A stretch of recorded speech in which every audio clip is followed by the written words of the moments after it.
Hey, Rob, you said you needed to watch film, more film of the past game, just to sense if your aggravation, I guess, was fair. So after watching film, what did you think of the team's performance? Yeah, I think it's pretty spot on with what I thought. I think that the one thing that did surprise me was that we were still able to be somewhat dangerous. I think that for whatever reason, after about 15, 20 minutes, we weren't feeling maybe confident to get on the ball and really try to break through and go.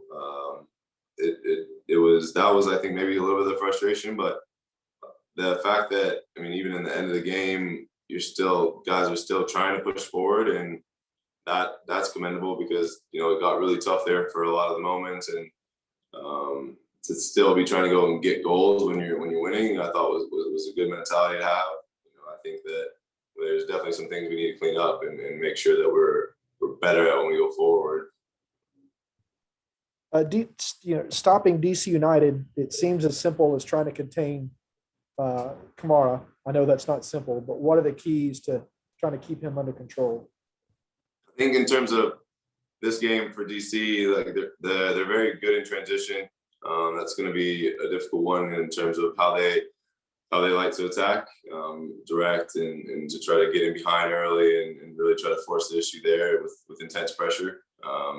So I'm sure they'll be really ready to go. They've had the same string of games, but they've been on the road and the results haven't gone their way. Although the score lines aren't indicative of the game from what I've seen, and that coach has got a really good style of play that they're all bought in and they seem like they're trending in a really good direction. But in terms of the last few games, the results haven't gone their way, so we hope that we can take advantage of that. But I mean, they've got multiple pieces that you got to contain and be aware of. And the other part of it for me is that we continue to progress in a direction that we think is appropriate, and we talk about the realistic objectives of where we can put ourselves in terms of the league, and also getting Gonzalo off to a good start and a fresh start.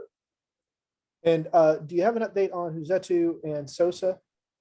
Rossetto seems like he's in a good spot. He looks like he'll be good for the trip. I think it's gonna be too tight of a turnaround for Sosa, unfortunately. Thank you. Hey, Coach, this is Marcel to Sports Inquirer. Thanks for joining us. You've mentioned in the past the past few matches about switching to that five-man back line, specifically with three defenders in Walks, Franco, and Miles Robinson.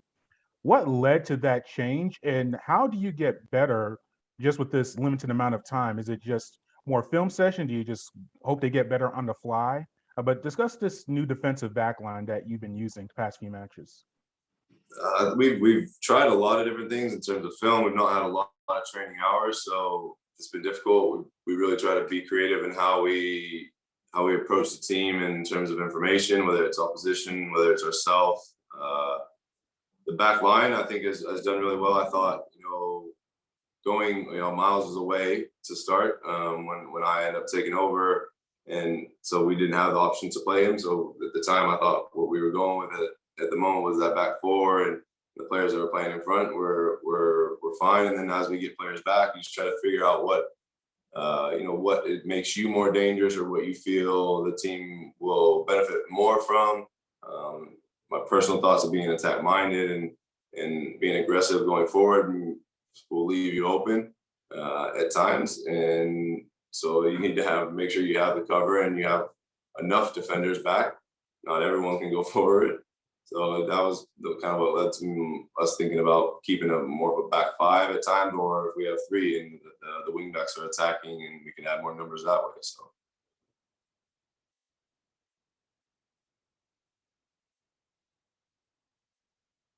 And I'll go again, Marshall Pursuit once again. We're speaking with, I think, George later today, hopefully. What about his maturation and development in this system and him being able to be that winger that can attack, but also has to have those defensive responsibilities? How is he, you think, acclimated to this new formation? I think it fits him naturally as his abilities. He likes to get forward. He's quick. He's aggressive. It puts him in good attacking areas, and he's starting to understand how he can combine with others and how he can get in behind.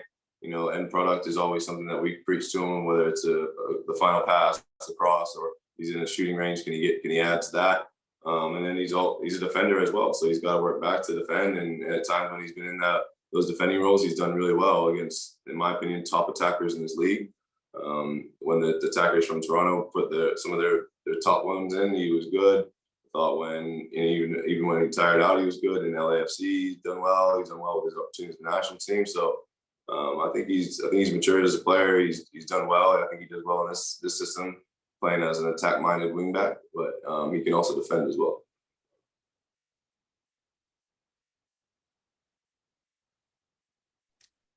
Hi, Rob. Would you be willing to clarify Sosa's status? Did he pick up an injury, or is it just all the minutes catching up to him in such a short span? I mean, I'm hoping it's not a significant thing. I mean, everyone's got something at this point, probably, right? Like it's normal in this part of the season where you pick up knocks and tightness in certain areas. I don't want to comment too far on it because I think it's too close to when the last game was, and the turnarounds that we have are sometimes difficult for guys to come back and play a significant role in the next game. So I don't think it's anything significant. It could be an accumulation of the minutes he's played. Like we really pushed him, and he's been fantastic. So that's kind of where I stand with him. Hey, Rob, I know Pineda is going to meet or fly to DC on Saturday. Are you going to actually be able to meet him face to face, or is he still going to have to stay away from the team because of the COVID testing? Yeah, that's a good question. I'm not exactly sure. I think we all wear masks on the road and distance and things like that. I don't know the recommendations from doctors, things like that. There's been so much going on. We've not really discussed that, but he'll be there. We'll see him, I'm sure, face to face, maybe at a distance, or maybe we're able to mingle. But he's looking forward to seeing everyone. We're looking forward to meeting him, and we're glad he's joining us. And is Ibarra good to go yet, or is he still? He's still the same. So central midfield, you're at least in that position. You're down to Zetu and Sadic. Is that correct? Natural central. Yeah. Okay, thank you. If I could follow up on that, actually, George Campbell came in at the end of the last game and played a little bit of defensive midfield, and actually I thought looked pretty well. Is that a position you could see him like maybe transitioning into in the future? It's funny enough, he started playing there when he was younger. So he was a 6 when he came to the club, and then he just got pushed into a center back role probably when he started to grow a little bit. So it's something he's familiar with at the youth level. Now at this level, it's a little bit different, and I think it would be something that he would have to train there a little bit more. We used him for about 30 seconds in Columbus to try to just make tactical subs, and you try to kind of waste the time, if you will. But I don't know if this is a long-term solution, then we'd have to look at how we were using him. But it's something that he could do. I think he's got the attributes to do it as well.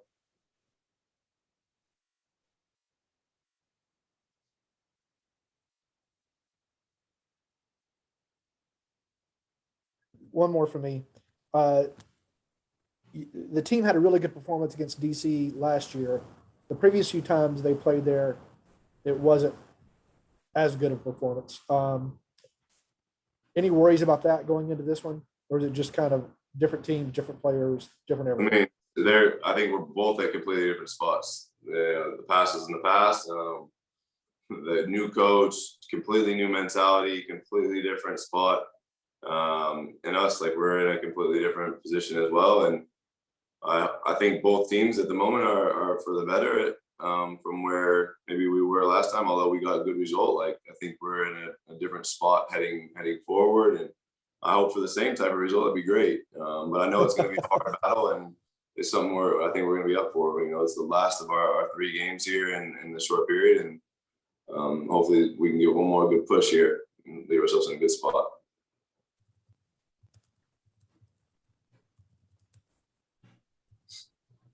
I guess I'll go one more. You put out, I would say, a very attack-minded lineup last match. With 4 really talented attacking players, has it become sort of a headache to try to fit all these players into the lineup and keep some a normal shape, or is it just like trying to fit what you can right now? I mean, I guess it's a good headache to have we've got talented players in the attack. We've got talented players in defending. I mean, I think you've got to find a somewhat of a balance at times, but going forward, I think we can be really dangerous, and that's even with some of like the Georgie Bellows, the Ronald Brooks. Like these guys are good going forward, but they can also defend. And at times it's going to be open. And I've told them that. Like at times it will be open if we can get off to quick starts, if we can get in and put people on their back foot. I would like that. I'd like us to be more attack minded. And I think some of these attackers, they defend as well, so they're part of a group. And yeah, do we get stretched out at times? Does the shape kind of go away? I hope not. The other night with the way Toronto played, I thought affected us a lot, and hopefully that we've learned from that, and going forward we can be a little bit different. And Rob, without going into the tiebreakers, if y'all win this, you will be at least tied for the 6th or 7th place team, depending upon how the rest of the weekend goes, which is a pretty significant turnaround from mid-June or mid-July before you took over the club. What's going to be your message to the guys going into the game tomorrow? I mean, in terms of I don't really talk to them about the table or anything like that, but it's just taking each game as it comes, because especially in these tight fixture periods, you can't really think about the next one until the next one comes up. So this is the only one we'll discuss. It's kind of the last little push until they'll get 2 days off, and then they go again in a week later. So you've got some time to recover, and can we make this final little push to really put ourselves in a good spot. I mean, I keep talking about this next game is important, this next game is important, but if we really want to do something in this for this season and at the moment, I think that you have to only focus that way, because you get caught ahead and you think, oh, well, this result was okay, it's enough.